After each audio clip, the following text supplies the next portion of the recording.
Yasi Pressman, ipinatulfo. Luhaang lumapit ang Grab driver na si Raymart Ginto sa programang Raffy Tulfo in Action noong December 1, 2023.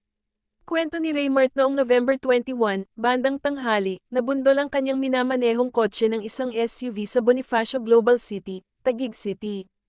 Ang driver ng sasakyang nakabundol sa kanya ay nakilalang si Domer Rabi. Sa kanilang pag-uusap, nalaman ni Raymart na si Domer ay driver ng actress na si Yasi Pressman. Ipinagbigay alam naman ni Domer ang insidente sa actress. Nagkataong nasa isang coffee shop si Yasi, at sinabihan niya si Domer na puntahan siya at isama si Raymart para mapag-usapan ang aksidente. Nang magkaharap sina Yasi at Raymart ay nangako ang actress na babayaran ang naging damage sa kotseng minamaneho nito. Natuwa naman si Raymart at nagpa-selfie pa umano sa actress. Pero kwento ni Raymart sa programa, nang maipa-estimate na niya kung magkano ang magagastos sa naging damage sa kanyang minamanehong sasakyan ay hindi na niya mahagilap si Domer. Sinabi rin niya na 11 days na siyang hindi nakakapasada dahil sira pa ang kanyang sasakyan.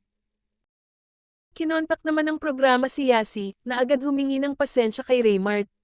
Nangako rin si Yasi na babayaran ang magagastos ni Raymart sa pagpaparepair na aabot sa 49,000 Philippine pesos.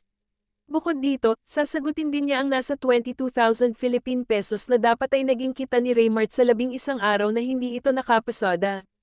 At bilang Christmas gift na rin ni Yasi kay Raymart, bibigyan niya ito ng kabuoang 100,000 Philippine pesos. Tinupad ng actress ang kanyang pangako. Makalipas ang 2 oras, nagkita sila ni Raymart at ibinigay niya rito ang pera. Pinuri naman ng netizens ang generosity ni Yasi. Bagamat medyo may delay, sulit na sulit naman ang paghihintay ni Raymart.